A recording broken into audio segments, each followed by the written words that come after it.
Breaking news Visakha dairy chairman Adari Anand BJP గుటికి చేరనున్నారు. ఇవాళ ఆయన రాజమండ్రిలో ఆ పార్టీ రాష్ట్ర అధ్యక్షురాలు పురంధరేశ్వరి సమక్షంలో బీజేపీ కండువా కప్పుకొనున్నారు. ఆయనతో పాటు కంబాల శ్రీనివాసరావు కూడా కమలం తీర్థం పుచ్చుకోబోతున్నారు.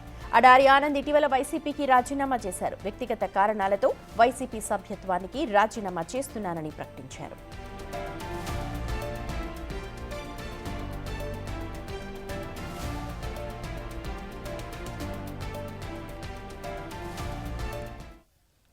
రైట్, దీనికి సంబంధించి పూర్తి వివరాలను మా ప్రతినిధి నాయుడు అందిస్తారు. నాయుడు, ఇద్దరు కూడా బీజేపీ తీర్థం పుచ్చుకోబోతున్నారు, పూర్తి డీటెయిల్స్ చెప్పండి. సుమతి, చూడొచ్చు విశాఖ డైరీ చైర్మన్ అయిన, అలాగే వెస్ట్లో మన వైసీపీ నుండి ఎమ్మెల్యేగా పోటీ చేసిన ఆడారి ఆనంద్ పూర్తిగా అయితే ఈరోజు బీజేపీలో చేరుతున్నారు.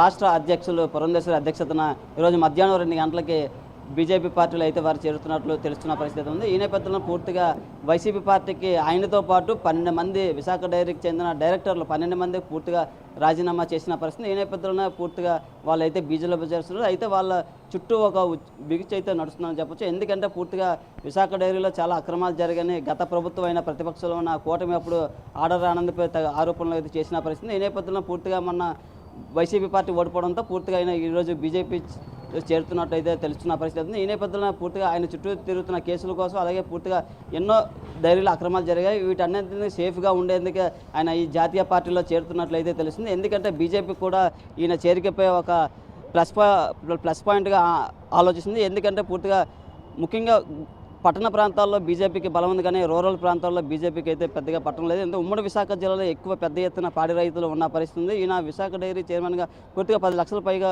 ప్రజలైతే పాడి రైతులుగా ఉన్న పరిస్థితి. ఈ నేపథ్యంలో 2,000 కోట్ల టర్నోవర్ని అయితే విశాఖ డైరీ చేస్తుంది. ఈ నేపథ్యంలో వారు ఓటు బ్యాంకుగా ఇది ఉపయోగపడుతుంది అనే ఉద్దేశంతో వాళ్ళని బీజేపీలోకి చేర్చుకుంటున్న పరిస్థితి అయితే ఉందని చెప్పొచ్చు. అలాగే కూటమి ప్రభుత్వం 3 పార్టీల్లో అయితే ఇది ఒక ఆలోచనగా మారుస్తుందని చెప్పొచ్చు. ఎందుకంటే ఇప్పటికే ఆడారి ఆనంద్ చేరికపై జనసేన, టీడీపీ వీళ్ళిద్దరూ వెనుకగా ఉన్న బీజేపీ మాత్రం ఆయన చేర్చుకునేందుకు చాలా ఆసక్తిగా చూపిస్తున్న పరిస్థితి అయితే ఉందని చెప్పచ్చు. ఎందుకంటే పూర్తిగా బీజేపీ పార్టీ బలోపేతం, అలాగే పూర్తిగా నేను బీజేపీలో జాయిన్ అయితే నా చుట్టూ ఉన్న అక్రమాలు ఇవన్నీ కప్పిపుచ్చుకునే విధంగా ఉండొచ్చు కానీ ఒక ఆలోచనలో కూడా ఆడారి కుటుంబం అంతా ఉందని చెప్పచ్చు. ఆయనతో పాటు ఆయన సోదరి ఎలమెంచలి మున్సిపల్ కమిషనర్ కూడా చేస్తున్న పరిస్థితి. ఈ నేపథ్యంలో పూర్తిగా వీళ్ళందరూ కూడా బీజేపీలో చేరేందుకైతే సిద్ధంగా ఉన్న పరిస్థితి అయితే ఉంది చెప్పవచ్చు.